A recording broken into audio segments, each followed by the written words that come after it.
দর্শক, কুষ্টিয়ার বিভিন্ন নিম্নাঞ্চলে আমন ক্ষেত পানিতে তলিয়ে গেছে। এ বিষয়ে আরও খবরাখবর জানাতে কুষ্টিয়া এবং বরগুনা থেকে যুক্ত হচ্ছেন আমাদের সহকর্মীরা। আমরা প্রথমেই যাব কুষ্টিয়াতে জাহিদুজ্জামান জাহিদের কাছে। জাহিদ, আমন ক্ষেত তলিয়ে গেছে, এই কি ক্ষয়ক্ষতি হয়েছে, কেমন ক্ষয়ক্ষতি হয়েছে একটু জানান আমাদেরকে এই বিষয়টা নিয়ে।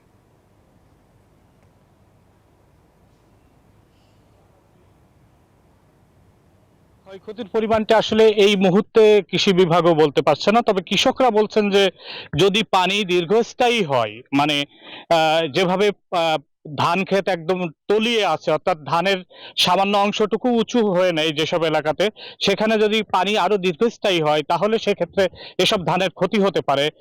আমি যদি ফয়সাল আপনাকে বলি যে কুষ্টিয়াতে 89,000 হেক্টর জমিতে এবার আমন ধানের চাষ হয়েছে, এবং সেই আমন ধানের চাষে কৃষি বিভাগ এখন পর্যন্ত তারা ধারণা থেকে যেটা বলেছে যে নিম্ন অঞ্চলের 350 হেক্টর জমি তারা কিন্তু তলিয়ে গেছে, যেটা একেবারে তলিয়ে গেছে। আর অন্যান্য ফসলেরও ক্ষতি হয়েছে, যেমন যশোর থেকে আপনি বলছিলেন যে সবজির ক্ষতি হয়েছে, তেমন সবজিরও কিন্তু সামান্য বৃষ্টিতে ক্ষতি হয়েছে, সামান্য পানি হলেই ক্ষতি হয়েছে।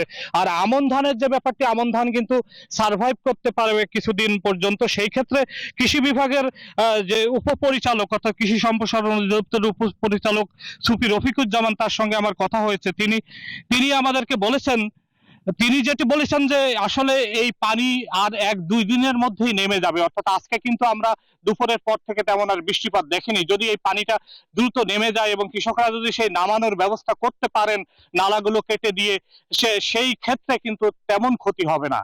এই খবর জানিয়ে আমি বরগুনায় চলে যাব সহকর্মী সুমনের কাছে। সুমন, আপনার ওখানকার কি অবস্থা?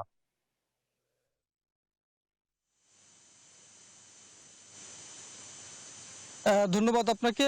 আপনি কুষ্টিয়া থেকে যেমনটি বলছিলেন যে সেখানকার আমনের বীজতলাগুলো কিন্তু আসলে তলিয়ে রয়েছে, এবং আমি যদি বরগুনার প্রেক্ষাপটটা একটু বলতে চাই যে বরগুনায় কিন্তু আসলে একই অবস্থা, যে এই যে 3 দিনের টানা বর্ষণ এবং এই বর্ষণের ফলে যে বীজতলাগুলো নির্মাণ করা হয়েছিল, যে আমন ধান চাষাবাদের জন্য যে বীজতলা তৈরি করা হয়েছিল, এই বীজতলাগুলো কিন্তু আসলে তলিয়ে গেছে, এবং কিছু কিছু জায়গায় যে আমন ধান আবাদ হয়েছিল সেই আবাদকৃত আমন ধানের যে বীজ, সেই বীজগুলো কিন্তু তলিয়ে গেছিল। এবং একটি বিষয় হচ্ছে জানিয়ে রাখতে চাই যে কুষ্টিয়ার থেকে এখানে একটা বিষয় আলাদা, সেটা হচ্ছে যে এই সদ্য যে মৌসুমটি শেষ হয়েছে, আউশ মৌসুম, যে আউশ মৌসুমের পাকা ধান কিন্তু কৃষকরা ইতিমধ্যে ঘরে তুলতে শুরু করেছে, এবং বেশ কিছু এলাকায় কৃষকরা তাদের সেই আউশের ধান তুলেছে।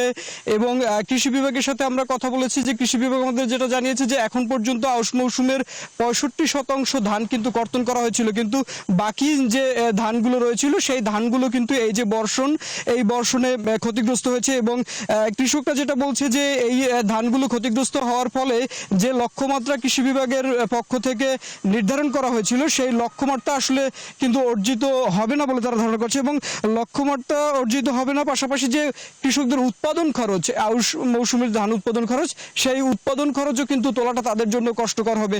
এবং এই আমন এবং আউশ ধানের পাশাপাশি বরগুনায় কিন্তু সবজির ব্যাপক ক্ষয়ক্ষতি হয়েছে বলে আমাদেরকে কিন্তু কৃষি বিভাগের পক্ষ থেকে জানানো হয়েছে। এই ছিল আমার কাছে এখানকার সবশেষ পরিস্থিতি। ফিরে যাচ্ছি স্টুডিওতে। সুমন এবং জাহিদুজ্জামান জাহিদ, দুজনকেই ধন্যবাদ আমাদের সাথে যুক্ত হবার জন্য। দর্শক, গত কয়েকদিনের বৃষ্টিতে বরগুনা এবং কুষ্টিয়ায় আমন ক্ষেত তলিয়ে গেছে, সেই সাথে ক্ষয়ক্ষতি হয়েছে, সেই ক্ষয়ক্ষতির পরিমাণ জানাচ্ছিলেন সহকর্মীরা।